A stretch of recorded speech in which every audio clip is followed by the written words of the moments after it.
오소서 성령님. 서울대교구 보좌 주교님이셨던 유경촌 티모테오 주교님이 오늘 새벽 0시 28분 선종하셨습니다. 2014년 주교품을 받으신 후 서울대교구 사회사목을 담당하시며 사회적 약자들을 위해 또 정의와 평화, 실현을 위해 헌신해 오셨습니다. 항상 겸손하시고 소탈하셨던 모습이 오래 기억에 남을 것 같습니다. 성모 승천 대축일에 주교님께서 성모님처럼 하느님 품에 안기셨으리라 믿으며 주교님을 위해 기도드립니다. 오늘은 성모 승천 대축일입니다. 작년 오늘에는 처정성체가 있어서 교중미사 때 그와 관련한 강론 말씀을 드렸기에 8시 미사 때 했던 강론을 본당 다음 카페에 올리면서 영상을 첨부해 드렸는데요. 1950년 11월 1일 모든 성인의 날 대축일에 바티칸 성베드로 광장에서 비오 12세 교황님이 성모 승천 교의를 반포하시는 장면입니다. 전 세계 4억 명의 가톨릭 신자들을 대표하는 70만 명의 신자들이 우레와 같은 박수와 환호로 기뻐하는 모습이 인상적입니다.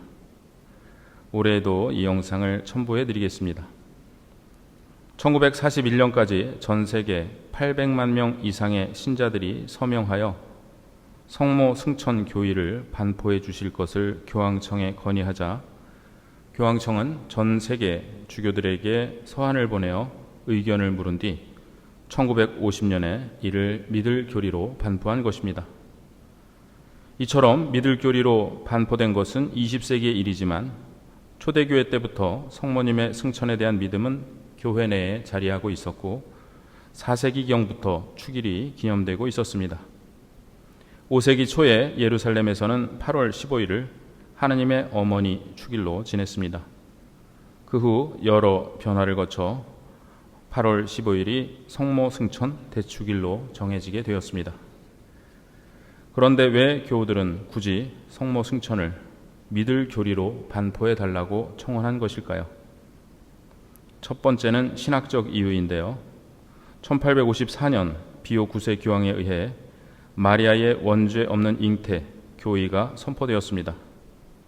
이 교의 역시 믿을 교리로 선포해 달라는 신자들의 요청에 교회가 응답한 것인데 4년 뒤인 1858년 프랑스 루르드에서 발현하신 성모님은 당신께서 원죄 없으신 마리아라고 말씀하셨습니다. 원죄의 결과가 죽음이므로 원죄 없이 잉태되신 성모님은 죽음을 겪지 않으셨다고 보아야 합니다. 둘째는 실존적 이유입니다. 20세기 들어 두 차례의 세계대전을 포함한 여러 전쟁으로 1억 명이 넘는 사람들이 목숨을 잃었습니다. 전 세계 사람들은 사랑하는 사람을 잃고 죽음의 두려움 속에서 살아왔습니다. 그들은 궁금해했습니다. 내가 사랑하는 사람이 하늘에 있는지 땅 속에 있는지 말입니다. 우리의 시선을 땅 속에 두어야 할지 하늘에 두어야 할지 혼란스러웠습니다. 여기에 대해 교회는 우리의 궁극적 희망이 하늘에 있다고 답합니다. 이제와 저희 죽을 때 저희 죄인을 위하여 빌어주소서라고 기도해온 성모님이 그분들을 하늘에서 맞아주신다고 고백한 것입니다. 1950년에 반포된 성모 승천 교의는 한국 전쟁이 한창이던 우리나라에게도 큰 희망이 되었습니다. 오늘 제1독서에서 묵시록의 말씀을 들었는데요. 하늘에 있는 하느님의 성전이 열리고 성전 안에 있는 하느님의 계약궤가 나타났다는 말씀으로 시작합니다. 계약궤는 모세가 하느님께 받은 십계명 돌판을 보관하던 궤로서 하느님 현존의 상징이었습니다. 예루살렘 성전에 보관되었던 이 궤는 기원전 587년 바빌론 침공 때 사라졌습니다. 이 계약궤는 영화에도 등장하는데요. 1981년에 개봉한 인디아나 존스 1편이 바로 이 사라진 계약궤를 찾는 내용입니다. 그러나 사실 계약궤는 하느님의 말씀이신 그리스도를 잉태하신 성모님을 상징합니다.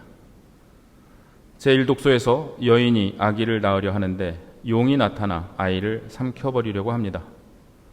마침내 여인은 아들을 낳는데 이 아이는 모든 민족들을 다스릴 분이었습니다. 이 여인은 하느님의 백성을 상징하면서 또한 성모님을 상징합니다. 여인이 낳은 아들은 예수 그리스도를 상징하고 용은 악의 세력을 상징합니다. 창세기 3장에서 하느님께서는 뱀에게 나는 내 후손과 그 여자의 후손 사이에 적개심을 일으키리니 여자의 후손은 너의 머리에 상처를 입히고 너는 그의 발꿈치에 상처를 입히리라 라고 말씀하셨습니다. 묵시록의 용과 여인의 싸움은 바로 이 뱀의 후손과 여인의 후손 사이의 전투입니다. 가브리엘 천사로부터 예수님의 잉태 소식을 들은 성모님은 복음에서 길을 떠나 엘리사벳을 찾아가 인사합니다. 엘리사벳은 성령으로 가득 차 큰 소리로 외칩니다.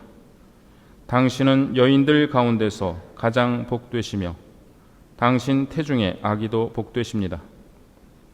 우리는 엘리사벳의 이 인사를 묵주기도를 드릴 때마다 성모님께 드리고 있습니다.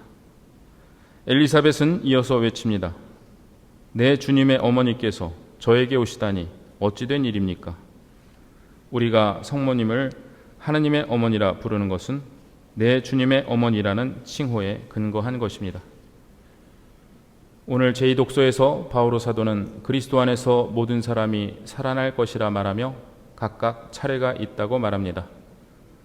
종말의 때에 그리스도께서 모든 권세와 권력과 권능을 파멸시키실 것이라 말한 후 마지막으로 파멸되어야 하는 원수는 죽음입니다 라고 말합니다. 이 말씀이 오늘 대축일의 의미를 밝혀줍니다. 부활하신 그리스도께서는 모든 억압과 부정과 불의로부터 우리를 해방하시고 모든 불의한 권력과 권세를 파멸시키실 것입니다.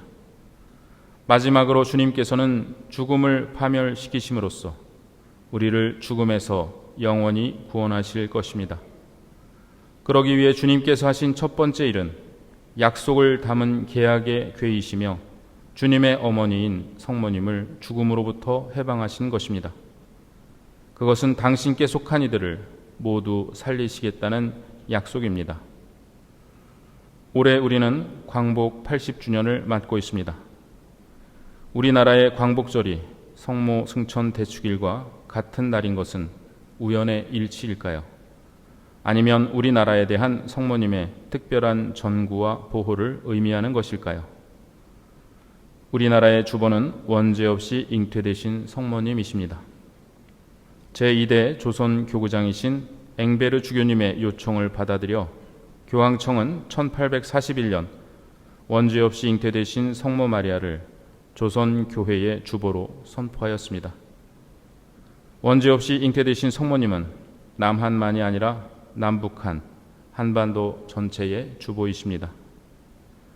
오늘 제1독서에 나오는 여인과 아들을 우리나라와 우리나라의 독립으로 그리고 아이를 삼켜버리려던 용을 일제로 해석해도 뜻이 자연스럽게 통하는 것 같습니다. 여인이 아들을 낳자 하늘에서 큰 목소리가 들려옵니다. 이제 우리 하느님의 구원과 권능과 나라와 그분께서 세우신 그리스도의 권세가 나타났다. 복음에서 성모님은 노래하십니다. 그분께서는 당신 팔로 권능을 떨치시어 마음속 생각이 교만한 자들을 흩으셨습니다. 통치자들을 왕좌에서 끌어내리시고 비천한 이들을 드러높이셨으며 굶주린 이들을 좋은 것으로 배불리시고 부유한 자들을 빈손으로 내치셨습니다. 여기서 마음속 생각이 교만한 자들, 통치자들, 부유한 자들을 일제와 일제에 부역한 자들로 그리고 비천한 이들, 굶주린 이들을 독립을 염원한 우리 민족과 일제의 잔재를 청산하기 위해 노력하고 있는 사람들로 이해할 수도 있을 것입니다. 광복 80년을 맞는 이 땅에 더 이상 독립투사에 대한 폄훼가 발붙이지 못하고 위안부 피해자와 일제 강제 동원 피해자들의 외침이 더 귀 기울여지도록 부정과 불의와 폭력이 아니라 정의와 평화가 우리가 추구하는 가치가 되어 한반도에 주님의 은총이 가득하게 해주시기를 성모님께서 특별히 빌어주시기를 청합니다. 천주의 성모 마리아님, 이제와 저희 죽을 때 저희 죄인을 위하여 빌어주소서. 아멘.